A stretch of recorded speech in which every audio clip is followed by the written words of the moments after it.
نحمده ونصلي ونسلم على رسوله الكريم اما بعد اعوذ بالله من الشيطان الرجيم بسم الله الرحمن الرحيم وما يعقلها الا العالمون صدق اللہ العظیم۔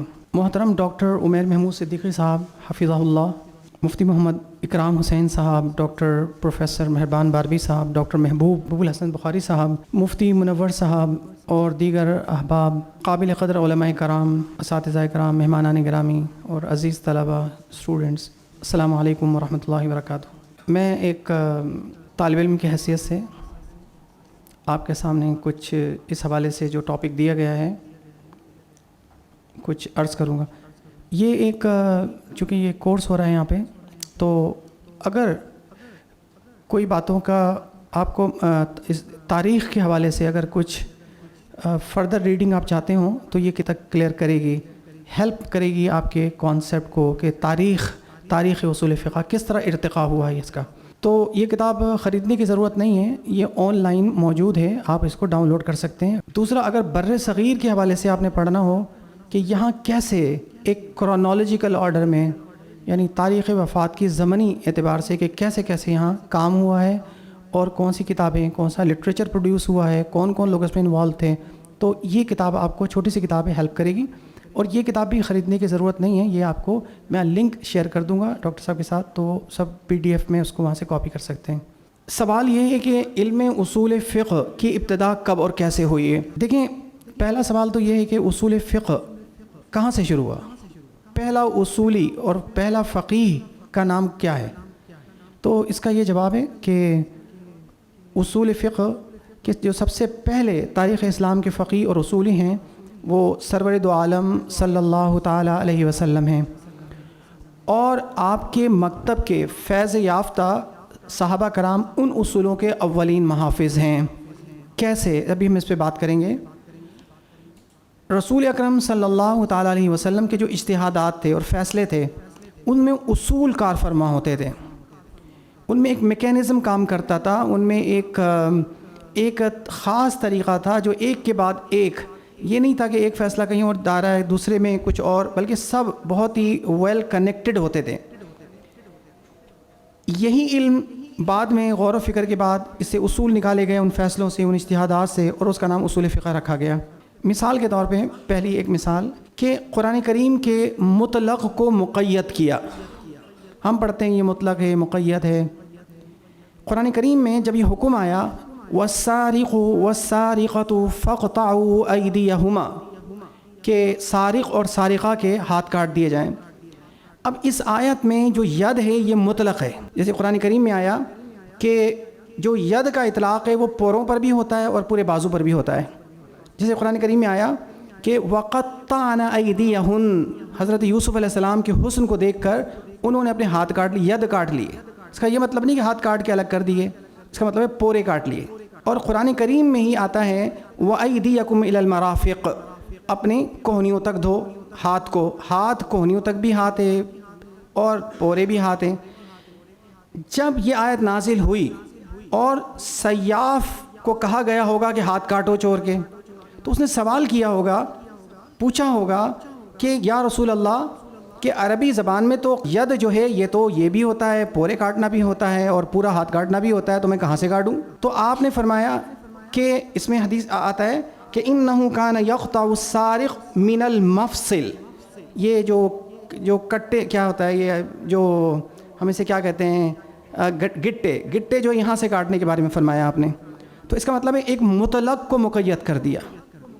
اور اسی طرح کہتے ہیں پھر یہی بات چلتی رہی آگے کتاب ان النبی و ابا بکر و عمر و عثمان کانوا یقطعون السارق من المفصل۔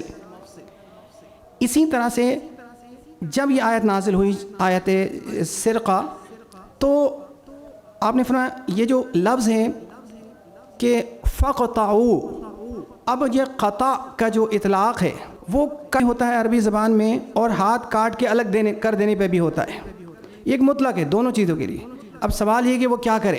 جیسے وَقَطَّعْنَ أَيْدِيَهُنَّ، قَطَّعْنَ، اس میں ہاتھ کے پورے کٹ کے خون بہنے لگا تو کہا کہ قرآن انہوں نے اپنے ہاتھ کاٹ لیے۔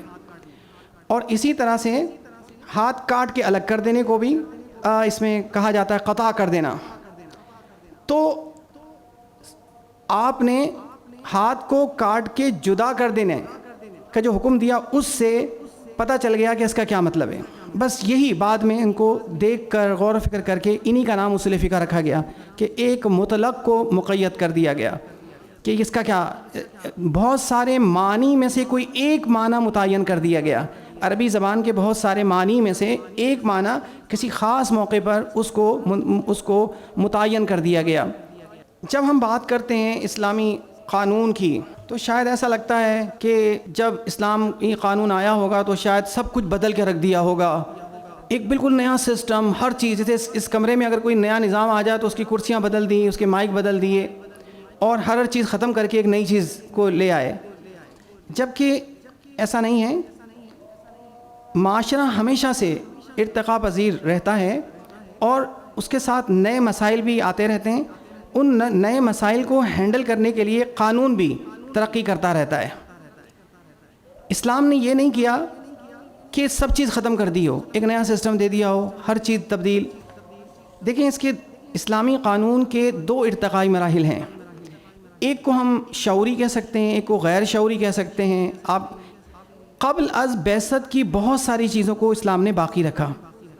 یعنی اسلام سے پہلے جو ایک سسٹم چل رہا تھا ان کی چیزوں کو, کچھ چیزوں کو جو اسلامک اسپرٹ سے متصادم اور متضاد تھیں انہیں تو ریجیکٹ کر دیا, کچھ چیزوں کو جو صحیح تھیں انہیں ایکسیپٹ کر لیا, کچھ چیزوں کو جزوی ترمیم اور اصلاح کے ساتھ اس کو ایکسیپٹ کیا.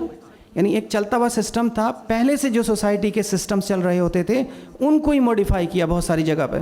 جیسے مثال کے طور پہ جیسے چور کے ہاتھ کاٹنے کی سزا تھی اسلام نے باقی رکھی, اور البینۃ علی المدعی والیمین علی من انکر, یہ اصول تھا, یہ پہلے بھی تھا, بعد میں بھی اسلام نے اس کو باقی رہا کہ جو کوئی دعویٰ کرے تو وہ اپنے ساتھ اپنے وہ بھی لائے, دلیلیں بھی لے کر آئے, گواہ بھی ساتھ لے کر آئے. حتیم میں جا کر خانہ کعبہ کی قسم کھانے کا عمل تھا, اب بھی ہے. اسلام نے ریفارمز کیے, معاشرتی اور لیگل ریفارمز بھی کیے. پہلے یہ تھا کہ قتل کے بدلے میں قتل ہوتا تھا, لیکن ادنا قبیلہ اگر اعلیٰ قبیلے کو مار دیتا تو اس کے بدلے میں 2 لوگ مار دیتے, 4 لوگ مار دیتے. وہ خود اپنا جیسے ہارس پاور ہوتی ہے وہ دیکھتے تھے ایک آدمی کتنے پاور کے برابر ہے, اس کے لحاظ سے وہ ڈیسائیڈ کرتے تھے. اسلام نے کہا نہیں, ان النفس بالنفس ہوگا, لیکن ایک جان کے بدلے میں ایک جان ہوگی, اور جس نے ولا تزر وازرۃ وزر اخرى, ایک کا بوجھ دوسرے پہ نہیں ڈالا جائے گا کہ تمہارے اس کے بدلے میں دوسرے کو مار دیں یا 2 مار دیں 3 مار دیں. تو یہ چیزیں وہ ہیں جو قرآن کریم نے. اسی طرح وراثت تھی, تصور تھا, لیکن قرآن نے اس کو اصلاح کی اس کی کہ جو قاتل ہے اس کو ورثے میں سے کچھ نہیں ملے گا. پہلے آپ پوری جائیداد کسی کے نام دے سکتے تھے, اسلام نے اس کو ریسٹرکٹ کیا 1/3 کے ساتھ کہ اتنی تو آپ دے سکتے ہیں باقی نہیں. وراثت کا قانون تھا پہلے بھی, لوگ کہہ کے جاتے تھے, لیکن اسی طرح لڑکیوں کو محروم کر دیتے تھے, فلاں کو محروم کر دیا. تو اسلام نے جو عورتوں اور بچوں کو اس کے حق سے محروم نہیں رکھا, ان کو حصے دیے اس کے. وٹا سٹا تھا, لیکن وٹے سٹے میں مہر نہیں دیتے تھے, وہ ایک دوسرے کا مہر بن جاتا تھا. اسلام نے مہر کو فرض کرتے ہوئے بارٹر سسٹم جو ہوتا تھا, ایک گندم دے, کچھ چاول دے دے, تو وہ بے اس کو جو بے مقایضہ غالباً کہتے ہیں, تو وہ باقی رکھا اس کو. جو منی ایکسچینج ہوتی یہ بھی ہوتا تھا, بے صرف, وہ بھی موجود باقی رکھی اسلام نے. اسی طرح معدوم کی بے نہیں ہوتی, جو چیز موجود نہ ہو, ایگزسٹ نہ کرتی ہو, لیکن بے سلم کا استثناء کے ساتھ اس کو باقی رکھا کہ ٹھیک ہے کوئی جوتا بنوانا ہے, فرنیچر بنوانا ہے, چیز موجود نہیں ہے, آپ آرڈر کریں اور جو ہے بعد میں وہ چیز آپ کو مل سکتے لے لیں. تو یہ وہ چیزیں تھیں جو پہلے بھی تھیں, لیکن اس میں ترمیم و اصلاح کے بعد انہیں بہت ساری چیزوں کو قبول کیا. باقاعدہ طور پہ تو جب اسلامی مدینہ المنورہ کو پہلی اسلامی ریاست بننے کا شرف حاصل ہوا, تو پھر اس وقت جو ہے باقاعدہ طور پہ اسلام کی جو چیزیں تھیں وہاں پہ آئیں, اور ان کو وہاں پر نئی جو چیزیں تھیں جہاں ترمیم کے علاوہ ضرورت پڑتی تھی ان کے بارے میں پھر قانون سازی کی گئی. لیکن شرائع من قبلنا, وہاں سے بھی کئی چیزیں ہمیں ملی ہیں جن کو قرآن نے, جن کو اسلام نے اپروو کیا. اچھا, ہمارا پہلا سوال یہی تھا کہ علم اصول فقہ کی ابتدا کب اور کیسے ہوئی ہے. تو میں نے آپ کو بتایا کہ عہد رسالت میں ہی شروع ہو گیا تھا سلسلہ, لیکن اس وقت علوم و فنون کی تدوین کا رواج نہیں تھا. اگر کوئی پوچھے اچھا اس اصول فقہ تھا تو پہلی کتاب کون سی تھی؟ عہد رسالت کی. تو وہاں اس وقت باقی علوم میں بھی کوئی تدوین کا رواج نہیں تھا، لیکن جو اصول و قواعد اور اصول و ضوابط اور احکام میں پوشیدہ علتوں اور حکمتوں کا علم سینہ بہ سینہ منتقل ہوتا رہا، اور پھر بہت سے ائمہ کرام نے اس فن کی حفاظت اور تدوین کے لیے اپنی زندگیاں وقف کی. جب یہ لکھنے کا اور کتابیں چھاپنے کا رواج ہوا، 4 ائمہ کرام رحمہم اللہ کو شہرت دوام نصیب ہوئی. دیکھیں یہ کچھ کتابیں ہیں جو آج ہم پڑھ رہے ہیں اس کے حوالے سے. اصول فقہ میں اگر عربی زبان میں تو بہت کتابیں ہیں، جیسے تطور علم اصول الفقہ ہے، اس پر کتابیں بہت سارے لوگوں نے لکھی ہیں، آپ کو مل سکتی ہیں اگر آپ مزید اس پہ پڑھنا چاہتے ہوں. اچھا، اصول فقہ میں ایک تو اس کی نشو و ارتقاء کے حوالے سے کتابیں ہیں، دوسرا جیسے طبقات المفسرین، طبقات المحدثین پر کتابیں، اسی طرح طبقات الاصولیین کے نام سے بھی کتابیں، اس طرح سے بھی کتابیں ہیں. اب جیسے آپ پڑھتے ہیں معجم المؤلفین، معجم الادباء، اسی طرح معجم الاصولیین بھی ہے. یہ دکتور مظہر بقا کی کئی والیوم میں کتاب ہیں. یہ ہمارے پاکستانی اسکالر مدینہ منورہ میں کہیں پڑھاتے ہیں تو تھے، انتقال ہو گیا. اور یہ الفتح المبین المراغی کی کتاب ہے، یہ بنیادی کتابوں میں سے مانی جاتی ہے. تو اس طرح کی کتابیں آپ کو ہمارے مسلمان اسکالرز کی عربی زبان میں کافی ساری مل سکتی ہیں اس کانسیپٹ کو کلیئر کرنے کے لیے. اچھا، آپ سوچ رہے ہوں گے شاید کوئی مسلمان ہی لکھ رہے ہیں اس کے اوپر. نہیں، یہ انگریز جو مستشرق ہیں انہوں نے بھی اسلامک کا جو origin and evolution of Islamic law ہے، فقہ کے حوالے سے، اصول فقہ کے حوالے سے اس پر کام کیا. یہ وائل حلاق، ان کا فلسطین سے تعلق ہے، فلسطینی عیسائی ہیں اور فقہ و اصول کے بہت بڑے استاد مانے جاتے ہیں. کولمبیا یونیورسٹی میں یہ بہت مصروف ترین استادوں میں سے ایک شمار ہوتے ہیں. اور ان کی یہ 3 کتابیں یہ زندہ ہیں، مستشرق، اور ابھی امریکہ میں ہیں، اور عرب عیسائی ہیں. ان کی کتابیں جب یہ لکھتے ہیں تو ظاہر ہے ان کا اپنا اینگل ہوتا ہے، اس پہ بڑے اعتراضات ہوتے ہیں. اس کی کتابیں عربی میں وہ ہوتی ہیں، اور پھر عربی کے ساتھ ساتھ اس پہ ایک بڑا کرٹیسزم ہوتا ہے. پاکستان کے کئی لوگ، ان کے ایک اسٹوڈنٹ ہیں فیصل آباد یونیورسٹی کے عبد الباسط عطاری، جن کا PhD ان کے وائل حلاق کے جو کانسیپٹ ہیں، جہاں انہوں نے اسلام کے بارے میں غلط باتیں کہی ہیں اس کو ٹھیک کرنے پہ ان کے آرٹیکل بھی سارے اس پر ہیں. تو ایسے کئی لوگ ہیں جو یہ لکھتے بھی ہیں اور وہ کرٹیسزم بھی کرتے ہیں اور پھر ان کے جوابات بھی لوگ دیتے ہیں. اچھا، صرف ویسٹ میں صرف مرد حضرات ہی اصول فقہ پہ کام نہیں کر رہے، اس کے اوریجن پر، اس کے ارتقاء پر خواتین بھی پیش ہیں. یعنی یہ جارج ٹاؤن یونیورسٹی، میں نے وہاں سے پڑھا ہے، یہ وہاں کی ایک ٹیچر ہیں، اور ان کی کس پر کتاب ہے؟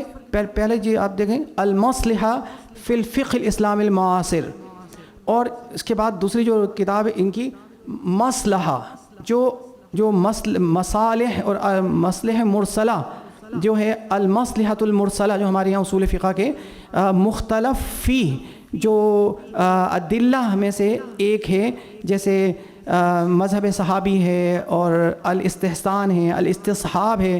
اسی طرح سے المصلحہ، یہ خاتون بڑی ایکسپرٹ ہیں اس میں، یہ المصلحہ پہ کام کرتی ہیں. ان کا PhD کا تھیسس بھی اس پہ تھا. اور آپ دیکھیں نہ صرف استاد ہیں، بلکہ آخر میں دیکھیں ان کی جو کتاب ہے، یہ والی لال رنگ جس کا نظر آ رہا ہے، اس کی قیمت $263 اور 80 سینٹس ہے. یہ آپ کو پتہ ہے کتنے پیسے بنے گے؟ تقریباً 70,000 سے تھوڑے سے کم بنے گی. یہ ایک کتاب ہے ان کی، اور یہ بکتی ہیں کتابیں. یہاں پر ہمارا یعنی ہم لوگ جو ہے، مصنف خود کتاب لکھتا ہے، پھر اسے بغل میں دبائے پھرتا ہے، لوگوں کے ہاتھ پیر جوڑتا ہے کہ بھئی آپ تحفے میں لے لیں کتابیں، اور پھر وہ اپنے شیلف میں رکھ دیتے ہیں بغیر پڑھے ہوئے. یہ یعنی خود ہی آپ بانٹتے پھرتے ہیں، اپنے پیسوں سے چھپواتے ہیں، اپنے پیسوں سے بانٹتے ہیں. یہ وہ یعنی کتاب ہے، اور اس طرح کی یہ اتنے ہی پیسے ہوتے ہیں. کوئی آپ لاکھ روپے کی کتاب ان کی یہاں ہوتی ہے، اور یہ اصول فقہ کا کام، یہ اصول فقہ پہ کام ہو رہا ہے. صرف میں آپ کو ایک اینگل بتانا چاہتا تھا کہ یہ یعنی جو آپ پڑھیں گے تو آپ کھلے دل کے ساتھ پڑھیں، اور اس کا ایک بڑا، جس طرح ڈاکٹر صاحب نے فرمایا کہ وہ آپ کو لا اور ججز اور سب اس طرح کی چیزیں آپ کو کنیکٹ کریں گے. یہ آپ کے لیے بہت مفید ثابت ہوگا.